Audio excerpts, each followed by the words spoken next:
And we are back with another episode of Beyond the Track with Daniel Blair. Thank you so much for tuning in.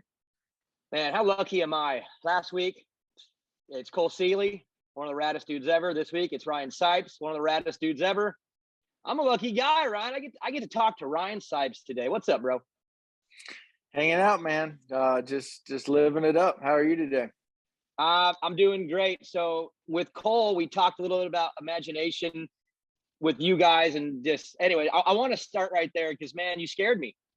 I talked to you a couple of weeks back, just a casual conversation about other things, and then you're like, "Oh, I'm in Kansas, and I hope it goes well." And then the next thing I see on Instagram is you. I guess lock the bike up in the air, hit the back brake, and there's Ryan Sipes flying through the air. Yeah. Dude, are you okay? Like, that didn't look great. No, it was not super cool. I'm honestly still sore, and that's been almost 3 weeks. But dude, for as worst case scenario as it was, I got the best possible outcome. It's hard to kind of believe that I didn't break both feet and my legs and maybe my back, who knows? I fell from over 35 feet up to flat. And so I'm counting my blessings at this point that I walked away from it. And then you go to Pastrana Land next, which is where you are right now. So it's like from one risk to another. Well, thankfully, this risk is more from That's not you. It's not you. What are you doing? So my son said he wants to do a backflip, and it was a big joke for a while. He was 5, I guess, when he said it, and so I said, "You can't do a backflip." He said, "Well, give me my bike or build me this lip and I'll do it." And he tried it. Like, he just straight went for it on his little Stasic, the little electric balance bike. Yeah. And so I'm like, but he couldn't make it on the Stasic. Obviously, it's not fast enough. It doesn't have like a pull, right? Like, you can't get that torque off the lip a little bit. I think just overall speed wise, it doesn't have enough like top speed. And anyway, I sent the video to Travis, and I'm like, "Hey, this, like, what do I need to do? What's my next step if I want to let him try this?" He said he'll never do it on that bike. He said his best chance is to come to my house. I have the foam pit. I have the exact same ramp set up to airbag or mulch or whatever you want. So I bought him an electric 50, the little gas E5 or whatever it's called. Yeah. And we came up here in March. He got 75% of the way around, and but now he wants to try it again, and he's twice the rider he was then. So we're back here. I'll flip a couple times just to help him kind of get comfortable and watch me do it. And if Daddy's doing it, it's going to be better for him to like kind of man up and do it. But it's stressful for me to like watch him into the foam pit. I have no worries whatsoever, because as long as you hang onto the bike, you're fine into the foam pit. Right. When he takes it to dirt, it's going to be a little bit stressful, but it's him. I told him over and over, I said, "You have to want this, buddy." And he said, "I want this." So would this be a record? Would he be the youngest? Or is there a record? What is the record? Yeah, I mean, I don't know if it's like a Guinness World Record or whatever, but the youngest I know to flip a dirt bike is Hayden Deegan at 10. So, and Jack's still 6. So if he can do it, you got time, bro. You got time. Yeah, I got time, but I like, let's do it now. If we're gonna do this, let's do it now. Yeah, because the next kid's gonna come up, and dude, you don't want to do it at 9 because some 8-year-old's gonna nail it now when like kids can barely hold on, because then it's harder to beat when they don't have the skill set to even do it. It's one thing to have the guts, but you got to have the skill too. So get it as young as possible, because the odds of some other kid nailing that, it's not good. Yeah, exactly. We're trying to be proactive here. Well, you're proactive, dude. You're all over the place. What's the plan next? Like, what is your calendar? Do you even know? Like, what does your calendar look like? I mean, how concrete is your calendar? Because, dude, you're here, there, over there, the next day here, obviously crushing it at everything you do. We'll get into your skill set on a motorcycle, some funny things from 2009 that I picked up off of you. But, dude, you just seem to be going and bouncing around all over the place. You seem to be happy. And, dude, it's like exploratory right now. Like, what's next? Yeah, well, thanks, first of all. Yeah, it's not concrete whatsoever. Like we put together a schedule with Red Bull at the beginning of the year, and we go, this is what we would like to do. And then, certain things change, like, well, now maybe that race doesn't hold the allure that we thought it was going to, or like this year, Erzberg got canceled, and I was going to go back and do it again. Got canceled last year, got canceled this year. So now we got to fill that space. And thankfully with Imagination coming back, that filled, one of them. But my like total race count for the year is never concrete. It's like I could do 15, I could do 25. I just never know. Like in 2019, I raced so much, and we planned on doing 14 races, and I did like 23. And it was just because like stuff popped up, and it was like, oh, that sounds cool. And I have a pretty hard time saying no. So it was like, okay, yeah, let's go. If we can get a bike and get some track, whatever, figure it out. So for the rest of this year, I don't know that I have anything. If Paris Supercross is a maybe. So I've never done that, so that might be cool to do. But other than that, man, I'm trying to kind of focus on the family, and I'm gone a lot. So, and I don't want to be the dad that's just gone all the time. So I'm trying to, when I'm home, I want to be home and hang out with my kids and do stuff that, just do stuff for them and make it not all about me. Is it cool though now too, because again, you're not going to not go and do the things you do. So I know you're trying to balance the family life, but now you got the kid coming too and doing some things. So there's like a bridge. I'm doing the same thing with Evan, my son. He's going through a little bit of a hard time at the moment. He's doing better. He had I think you saw that. He had a bad femur break a few days back. The little 11-year-old man, it's the worst thing ever. He broke his femur, and he's all healed up now. I broke my femur at 12. That's rough. Did you? Jacob Hayes did his at 11 too, and he was like, like gnarly. But anyways, having him be like my friend now, like he's not like my little guy anymore. He's like my buddy. So for you, is that helping bridge now that you're like, all right, I got to go to Pastrana. You come now, and you get to take the family stuff with you on the road a little bit. Yes and no. We got 3 kids, and our youngest is 3. And sometimes that's tough cause they're all in school. And so I got to be there early. I got to be there Thursday or Friday or Tuesday, or just depending on what the event is. Well, they can't always come when I go. So then my wife, Holly, is flying with them alone. That's gnarly. And a lot of times it's just like, we'll stay home. Just let us know how it goes, or we'll watch it on TV. But with Jack Rod now and kind of getting pretty good and taking it a little bit more serious, it's tough. Like I know now why my dad quit racing when he did. When me and my brother both started, got old enough to kind of go every weekend, he's like, I can't do this anymore. It's not possible to put everything you got into the kids as well as be focused enough to still do it yourself. So I can go play ride, and that's what I do. When I take him riding, I just go play, and I just make sure like I'm not going to go super fast, because I know I'm not all the way focused. I'm not really in it right now. I'm more for him, which is the same way I am here at Pastrana Land this week. If this is all for him, I'll do what I can to help. But let's just focus on you, bud. Let's see if we can pull this off, because I think it's cool. Like when we go ride, when he rides his little Stasic or his 50 or whatever, he'll ride moto for a little while, and then he's like, Dad, build me some hard enduro stuff. And I'm like, sick. That's pretty cool. Like most kids, I don't think are exposed to all the different things kind of at such a young age. You kind of do whatever your dad did or whatever your friends do, and that's all you do. But dude, he loves flat track, hard enduro, like he loves it all. So he said he was going to do a turn up the other day, like a Bearman turn up whip. I'm like, I don't think you can do that yet, but at least it's in his head and he's thinking about it. And I just think it's cool. I feel like it's just a cool time to be his dad, to go, yeah, dude, whatever you want to do, let's go do it. Like if you want anything you want to do on a dirt bike, let's go, let's try it. Yeah, well, just like his dad right now, who is all over the place doing everything on a dirt bike. I'd be a hypocriter to tell him no, if he wants to try something. So let's go. You say hypocriter? Yeah. Do you remember that movie? Which one is it? Because I do. I can't remember the name of it, but he calls somebody a hypocriter.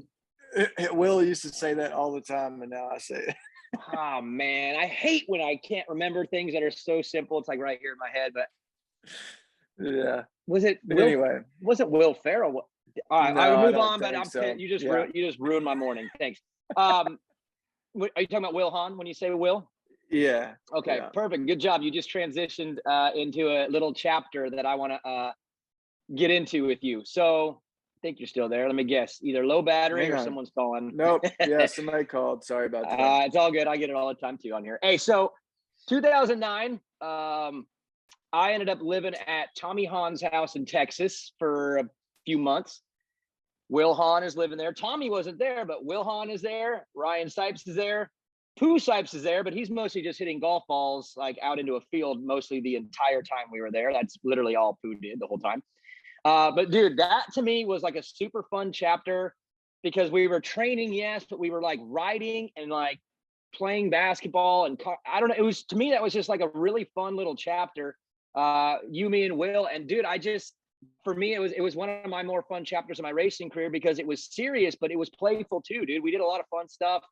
And I always remember about you is the figure eights that you would make us do with our feet up both ways. And like you were doing a lot of creative things that I never really did growing up. I just did my laps kind of. And I'll always remember that about you is that you found creative ways to get better on the dirt bike that made it fun, even back then when it was so serious. And I guess my question is that just you? Have you always been like that? Or where did you come across some of the weird things you had us doing when we were having that time there in Texas?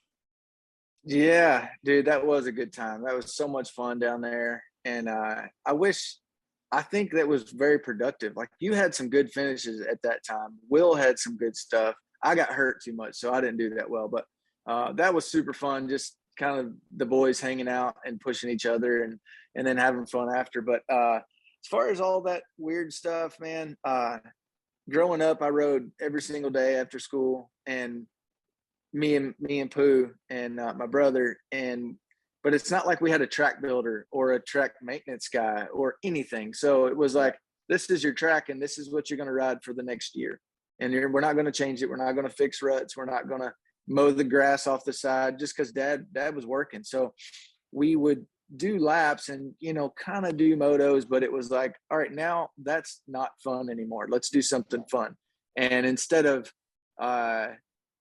goofing off, we would like, hey, let's see who can, do this figure eight without dabbing a foot, or see who can ride the longest wheelie or whatever it is. And that combined with working with David Bailey when I was younger, he was into all that, like, I won't say weird, but just like that technique stuff, because David's thing was always if your technique is really good, slow, then it's going to be awesome when you're going fast. Like if your balance is good, slow, it's going to be no issue going fast, because everybody can balance with speed, but it's really hard to balance when you take speed away.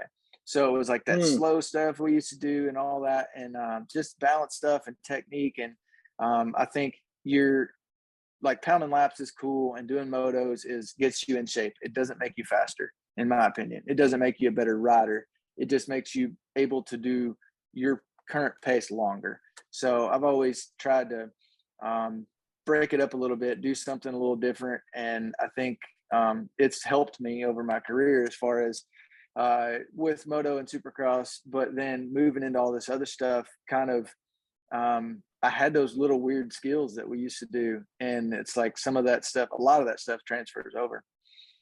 Well, and I look at what you're doing now, and I guess it explains a lot of the diversity. And for you, it's not just like, hey, I'm going to race supercross and motocross, flat track. And like you're doing good at all of them, which to me says those skill sets, those things that you learned young, I guess made you more of an adaptable person, because you could go and do the Daytona Supercross and go right to flat track and be able to pivot that quickly and be competitive.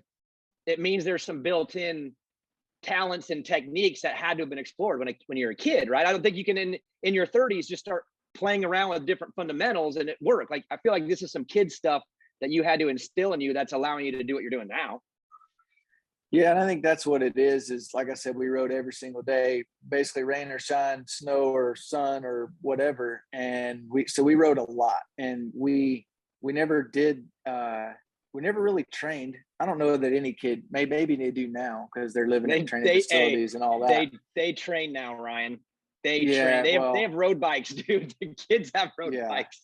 We didn't do that. We just rode our dirt bikes all the time. That's all we ever did. So, I think that stuff was kind of instilled in me, ingrained in there a long time ago.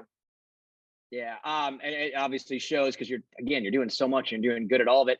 I think back to 2009 too. You know what makes that whole thing fun is we obviously did our motos, right? We pounded laps, but I felt like we were in like a competition at all times. We were either playing knockout, which got competitive and heated and a little frustrating at times, me being the small. Well, no, I was bigger than Will. So I had him, I could out rebound Will, but you were like the big bully. You and Pooh were bullying us in the rebound game. And then, dude, Bam Uno. I feel like Bam Uno got hot and heated. I felt like the dining room table was a battleground most of the time. I don't even remember that. Did we eat on that table or was that just warfare? Because, dude, Bam Uno went off. I think that was reserved just for Uno because that was a thing. I mean, we looked forward to that every night. It's like, when are we going to start playing? And it got pretty heated. But yeah, I mean, that's part of being a racer though, is that competitive spirit. Like we all were the same. Like, well, so you want to, push this rock. Well, I'm going to beat you at pushing this rock, or, I'm going to beat you at knockout. I'm going to beat you doing motos, doing stupid figure eights, doing whatever.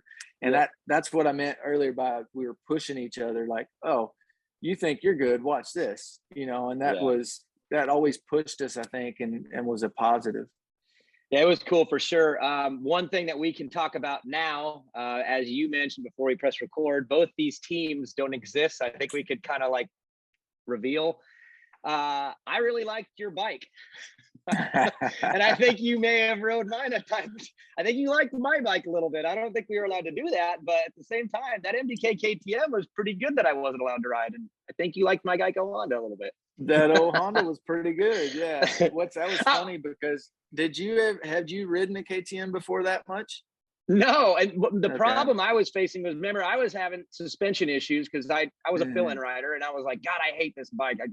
And then you and Will got on it, and you're like, dude, this is good. And I'm like, no, it's not. And then I got on your guys's, and you and Will had Will's bike was so much different than yours, but it was just like a fun little game of, oh, so that's what your bike feels like in the whoops. And that's what the power band feels like on the Honda. So it was funny. And again, both teams are gone now, so we can let the cat out of the bag. But dude, we had a little fun on each other's bikes back then. Yeah, and that's always fun. I think it's you have to kind of be careful to go, because something new is always like, oh, it's exciting, and it could feel better without it actually being better. I think we were both at that point not like 16-year-olds, so we both understood like, okay, I like this about Daniel's Honda that I rode, and you like that about my KTM that you rode. But it's always cool to kind of just know, like, all right, that's what they're dealing with.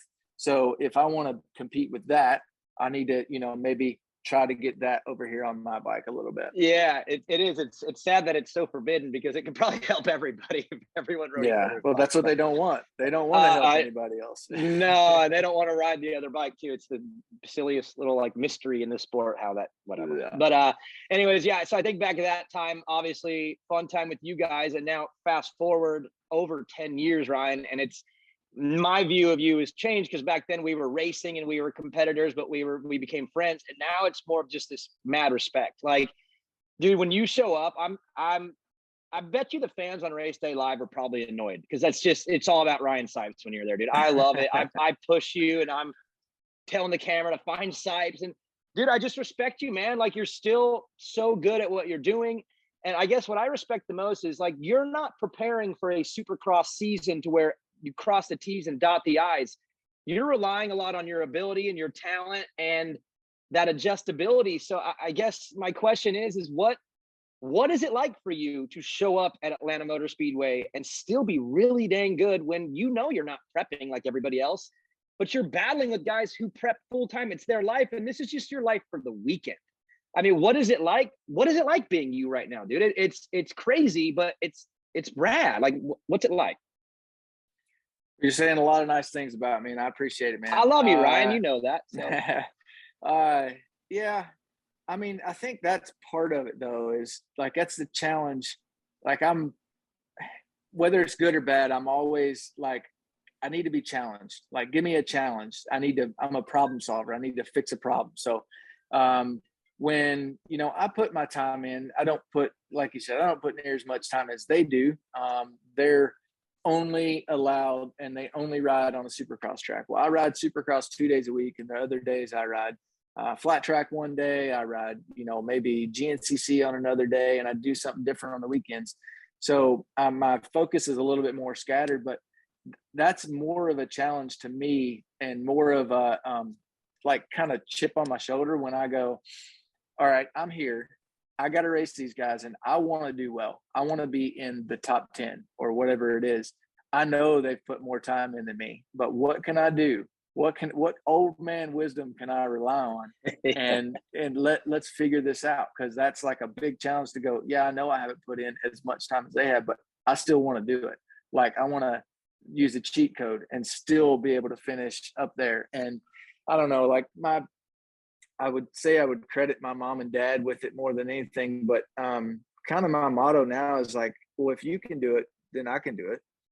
Like, what's the difference in you and me? Like, if you can do it, I can do it. I just need to figure out how. And sometimes you got to get creative with it, and you got to be smarter than those guys. Like, I don't risk as much now as I did when I was their age, when I was young. Because when I was young, my first couple of years pro, I mean, it showed on the injury reports. But if you were going faster than me, Daniel, I just gave it more gas. Whether I had any business giving it more gas or not, I did. And then I got hurt a ton.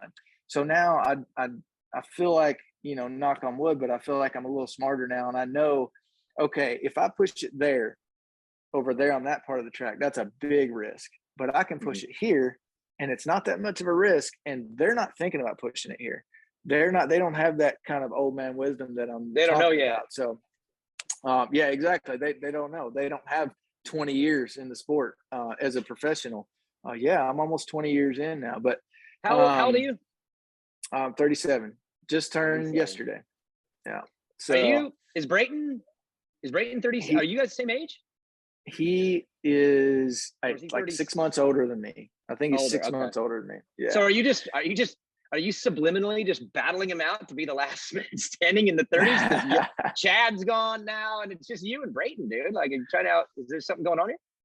No, I mean, yeah, we always talk to each other, and it's just laughing, like respect. Like, what are you still doing out here? Why are you still here? It's like, what are you doing out here? Yeah, exactly. But no, dude, JB's awesome, and he's still at the front of the pack in the elite class, and I'm just a dabbler now. I do a little bit here and there, but that was what was funny is Hawaii 2019. I beat him straight up all three motos, and I was it was cool to like give him some a little back. From what I understand, though, that track was hard pack, and it took a little bit of that creativity that you have in your. But I heard you had that track. People were like, dude, this track is hard to ride, and Sipes is killing this track. Yeah. So you brought out some flat track skills or something, because I heard you had everyone's number in Hawaii. Yeah, well, they had the one flat corner that it was working for me, and I think the flat track skills kind of paid off. But the other thing was, and it's not my fault that they wanted to ride a 450, but I rode a 250, and that's just because that's what I raced in Supercross, and that's all I had, and it was a 250 track. Like, it definitely suited that bike a little better. So that was a cool kind of little highlight for me. But it was just fun to battle with JB and then beat him, and like, he's beat me plenty. So it was I didn't feel bad, beating him once. So he's the off-season killer too, dude. He's like the off-season, he wins everything. So you're like, hey, you can go win your Australian title, go to Varsity, your thing. You go to Hawaii though, Sipes got you. That's right. Dude, so piggybacking off of kind of what you're saying and your approach now to the racing side, on the Supercross side, dude, the young kids, they're wild. Obviously, they're just going for it. They're where you were. They just twist. But it's also kind of the mentality thing too, because at least for me, I always knew who my competition was coming into Anaheim or Atlanta, whatever. Like, I knew the pecking order of who the top 10 guys are. Do you still do that when you show up at a Supercross and say you're going to ride 250 East or West or whatever? Do you know who all these guys are that you're racing, like these young factory kids? like you used to, or is it like, man, I don't even know, I don't even care, I'm just going to go battle with them? Like, are you aware of the entry list like you were back in the day? Yeah, I mean, because again, it's a challenge. Like the more of those factory guys I can beat, like the better it feels for me. So I know all the factory guys, all the, because I'm a fan just like all the other. I look at Racer X, I read all the stuff. So I know all the new kids coming up. The ones I don't know are kind of the guys that maybe didn't win Loretta's, didn't get the factory ride. They're on a, say a club MX team or whatever it is, the Suzuki team, Phoenix or Bar X, or exactly. Those B teams where you have sick kids, but you don't maybe know them all the way yet. Exactly, and they're still fast, and those are the guys that I'm like, no, I got to beat them, and then then I can work on beating the factory guys. But yeah, I pay attention, dude. I'm not completely away from it. I still pay attention to all of it. What is it like when you get into a battle with some of these kids and you're, possibly double their age?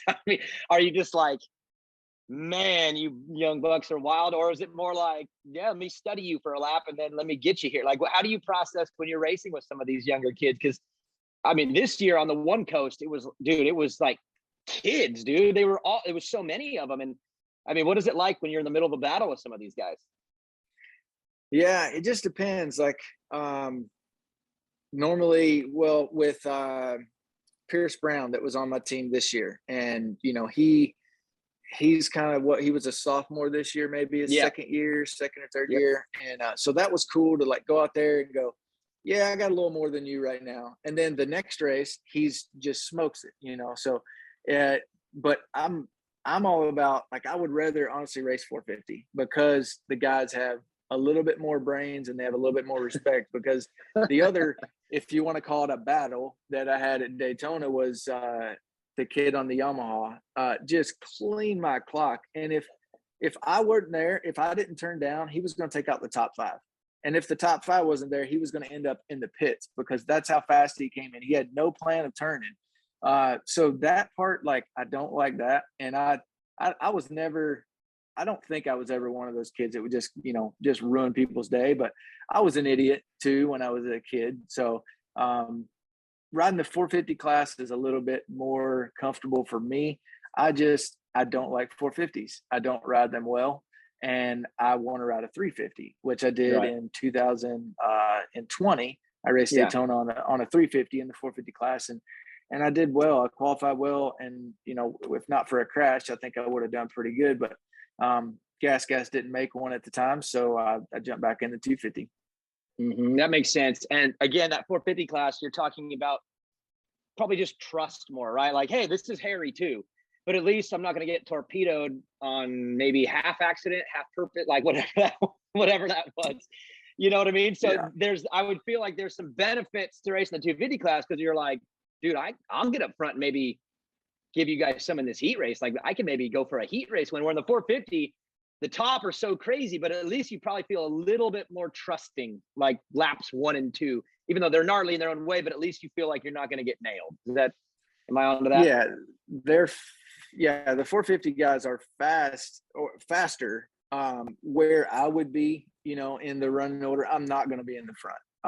That's just, I'm past that point, but where I'm going to be in, say, 8th to 15th, where I want to be, the guys are smart and they're not going to cross jump you. They're not going to just cut off the whole corner and clean out the top 5, stuff like that. It's a little bit more, they've been there and they don't want to crash just as much as I don't want to crash. Where 250 kids, I think that part in their brain just shuts off sometimes. Like, it don't work yet. No, I can't crash. I'm invincible. So I'm just going to do this. And, and so you have kind of things like what happened, but rather ride 450, but I kind of like racing the 250 kids too, because they probably don't care, but I kind of like beating them and making them feel like, yeah, go back to school, buddy.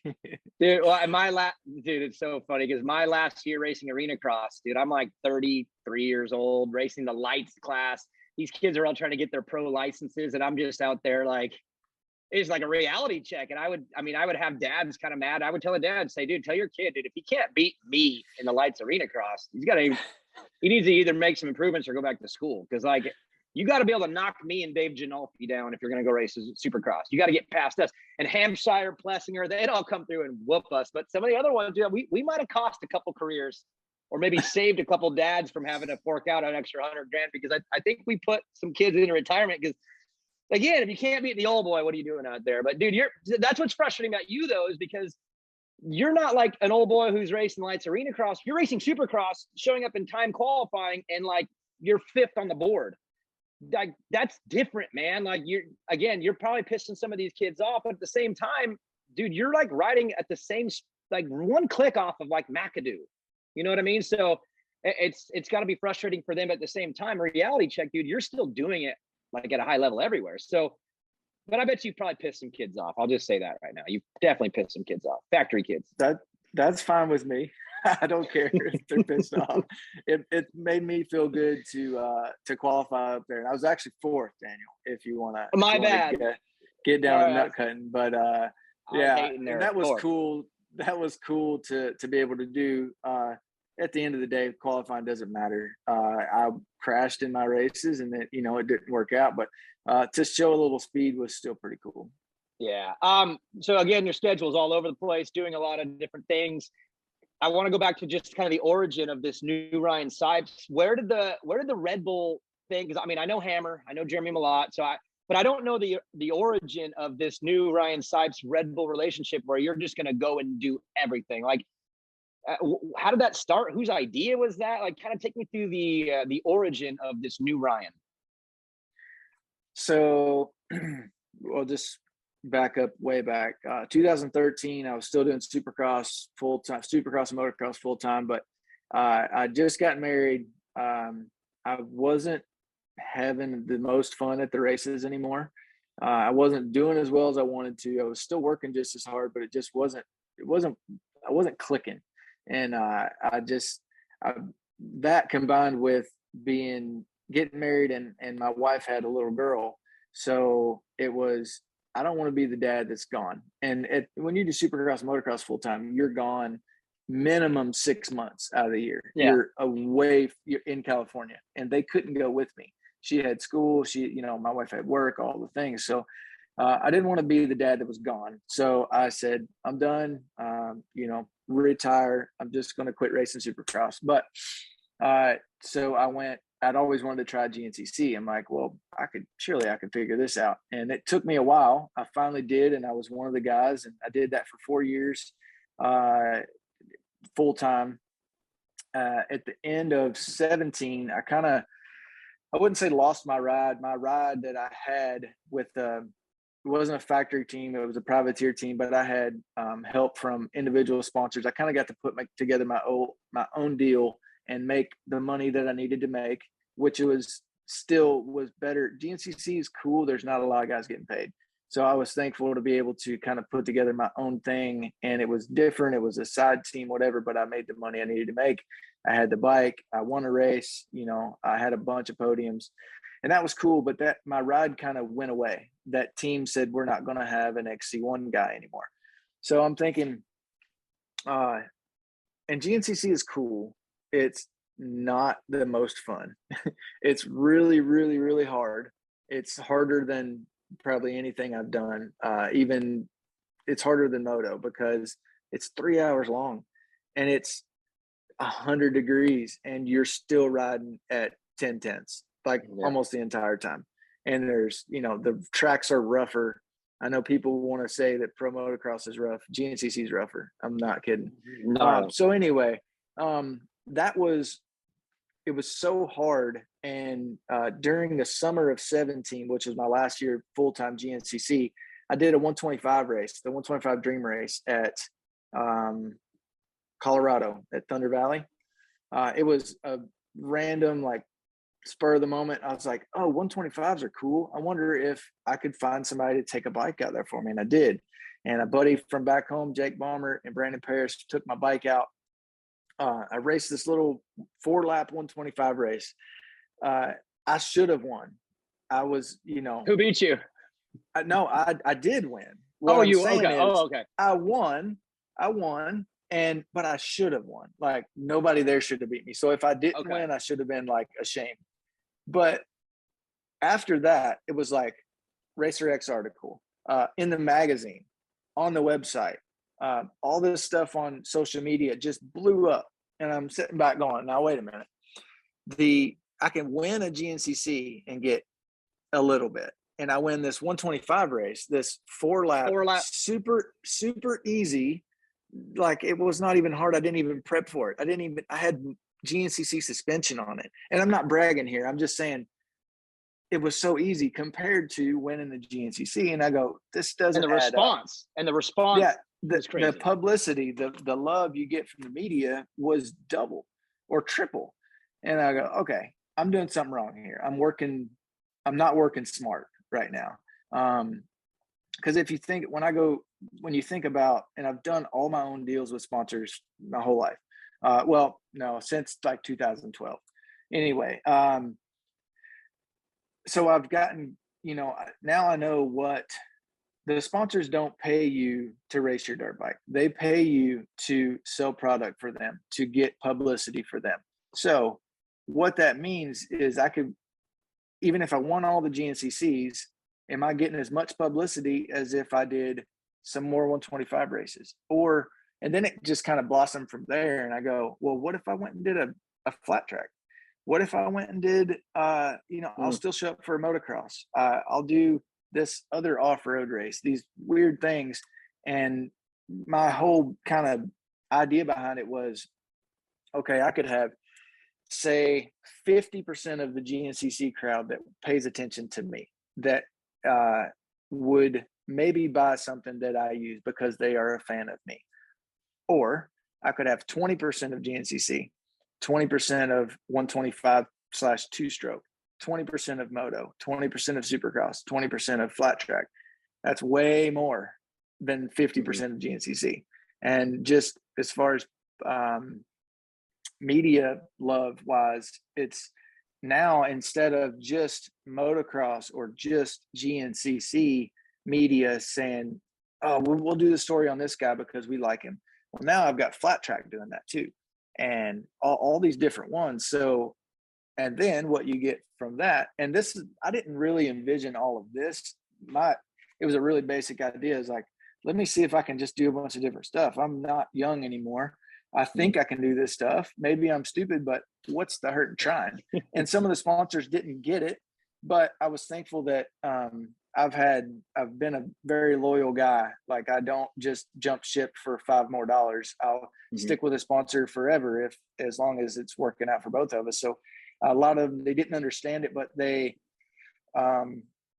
like, well, we'll ride it out with you for a year. Yeah. Because we trust you, or, we'll see what happens. And, but what ended up happening was it kind of blossomed. Like I said, it grew from there. And now I've got, basically Supercross guys watching flat track now to see how I do. I've got hard enduro guys now watching motocross that didn't before, but since now they saw me at the hard enduro, now they're watching motocross, and they would have had no reason to otherwise. So there's this big cross-pollination kind of thing. And Red Bull took notice, and they're like, hey, you want to do that for us? And I said, absolutely. It's always a dream to ride for Red Bull. I think when you see a guy rides for Red Bull, he's something special. He's kind of a bad dude, and he's one of the best at whatever he does. So that was a really cool opportunity for me. And we took it from there to a whole nother level. And I added in, 3 or 4 more things that I'm doing and doing them at a higher level. When I think of Red Bull, it seems like their whole theory is outside the box or new or different, or even like the imagination. They're just like that, right? I think that's who they are. So it totally makes sense that they would connect with you, because now you're the one doing something that no one's really done, which has become like a badass at all things on a dirt bike. And they're like, oh, there's no one like that. Like, we want to be that guy. So the relationship makes perfect sense, because they love that stuff. They're all into video. They're so great at branding. And here you are like, let me try something brand new, which is to be everything guy. And for me, the reason why I guess it works and why you're probably getting this cross is because you're doing good at all of them. If you were like, oh, he's good at Supercross and moto, no duh, but dude, he sucks at flat track, or he sucks at hard enduro, it'd be neat, but I don't think it would really work. It's the fact that you're doing good at all of them.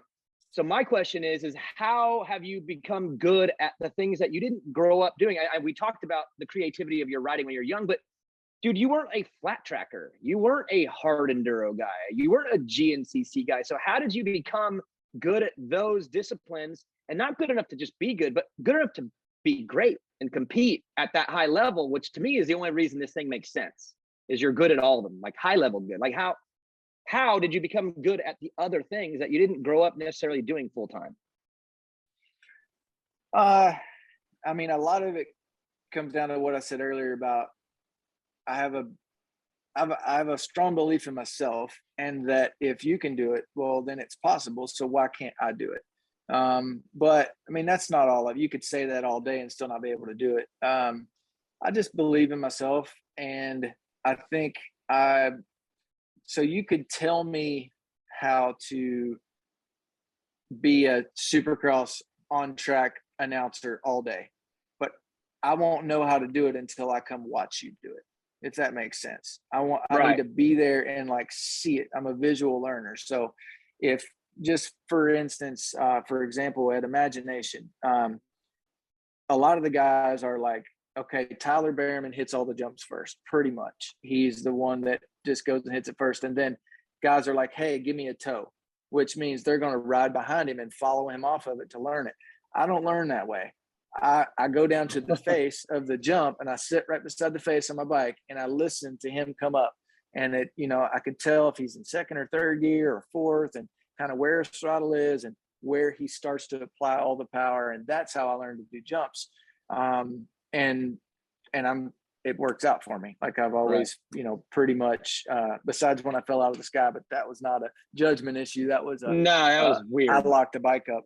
But yeah, I think I'm just a visual learner, and it's like I said, I'm kind of a problem. Like, honestly, don't know what I'm going to do when I don't have problems to solve on my dirt bike, like challenges and stuff, because I'm always going to ride my dirt bike. But when there's not something to work for and like something to figure out, I don't know what I'm going to do. You know what I mean? Like that's just what makes me tick. That's what intrigues you, is the challenge of something new, not necessarily just riding. It's okay, let me get good at something. So, I mean, eventually you're going to run out of things on a bike. Like, yeah, I mean, there's not too much left. I mean, what is left? Like, what are you not doing yet that you're going to go master next? Like, what is there anything? Is there anything? I got 2 more things I want to do next year. I think I can do. I don't think it's just ice racing. I've never done that, but I think I can get the hang of that. I mean, surely.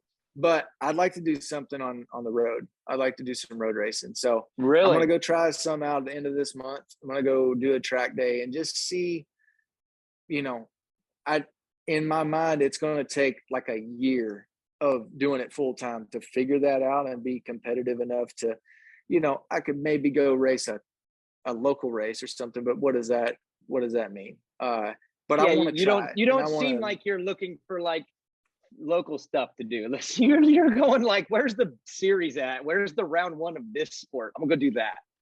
Yeah, I mean, I'm not gonna go to MotoGP, but like if I did a road race, I would want to do like a Moto America round or something, and just right. But that's one thing that I don't know, but it's one thing I feel like you can't just show up and do. Like when I showed up and did flat track, I practiced, 5 or 6 times, and I went to a race. But that's different. That's still on dirt. That's on a dirt bike. It's set up a lot different. But when you go to asphalt and it's a totally different bike, and the speeds are so high, and like I don't know. I'm gonna try it. I'm gonna see what I got, but that's maybe the next thing. If I'm gonna try something else, maybe that'll be it. A couple more questions for you. You're at Pastrana Land again. Does that place scare you at all, or are you over it now? Because I've heard from everybody that goes there the first time, they say Travis is super influential. He's very pushy. He makes you do things you don't want to do. I would assume you're past all that now with him, right? Are you, when you show up, you're good, or do you still go like, what am I getting myself into now? Because I know he's pushy. I've heard. Yeah. So, yeah, the first time I was here, maybe I felt a little bit of that, but now we kind of go at each other anyway. Like, well, if you're gonna make me do that, then you got to do this. So we're good now. Like, I mean, I've done about all I really want to do. I've flipped the dirt bike. I've, rode in his rally car, all that stuff. But yeah, I'm not scared anymore to come here. I'm just excited and careful not to do something too stupid, because you can do it if you're not smart. You can be really stupid here and get hurt or get in trouble or whatever. So but I'm past the kind of being scared part. That's good, because I've heard it plays takes a time or two before you feel comfortable at Pastrana land. Travis is influential. Last question for you. The Supercross schedule is out now. I mean, it's like that time of year, right? It's go time. Track maps. I was talking to Sealy about it too. Track maps are out. It's like, it's becoming like, you can see it now. Like, you can see the schedule. It's coming. Do we have plans yet set? Like, how early do you look at a schedule and go, okay, I want to do that? When do you get to, I guess, cement your plans in? And have you looked at the schedule, and is there anything intriguing that you haven't done? Because Daytona seems to be on there. You did Atlanta last. Is there anything else you're wanting to do Supercross wise that you haven't done in this new chapter, this new chapter that you're in? No, the only thing I would say is I've done Daytona the last 3 years. Did Atlanta this year, which those are all the speedway type races, outdoor, a little bit faster, track's a little bigger, and that's all good. But the best result I've had in Supercross since in this part of this new chapter was at a traditional, normal Supercross track in a stadium at Nashville. So I want to do another one of those, and I hope that that's going to work out for next year. I still want to do Daytona or Atlanta. I still want to do the speedway ones because they're cool. But I want to do a traditional baseball field or whatever, where it's a diamond and it's you're indoors, it's tight, it's all good. As far as the rest of my schedule, I can't even begin to make a schedule until the other schedules come out. So it's kind of funny when it's almost like a PowerPoint presentation when we start working on my schedule, because I've got 5 or 6 schedules up like on the screen, and then we start picking through and go, wow, we can't do that one because that's the same weekend as this one.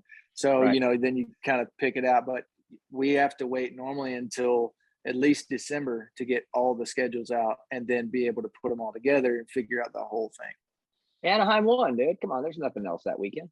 Hey, trust me, last year, I think I was like, let me do Anaheim, and it didn't work out for some reason. But that wasn't my favorite track either. It didn't work out. There was no Anaheim last year.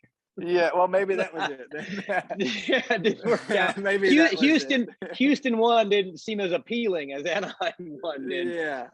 But I would love to see. Anaheim was never my favorite anyway. So the fans don't want to hear this, neither do most of the riders. But a rainy, sloppy A1 with Ryan Seid from the gate, we could do pretty good, man. I think we could do really good.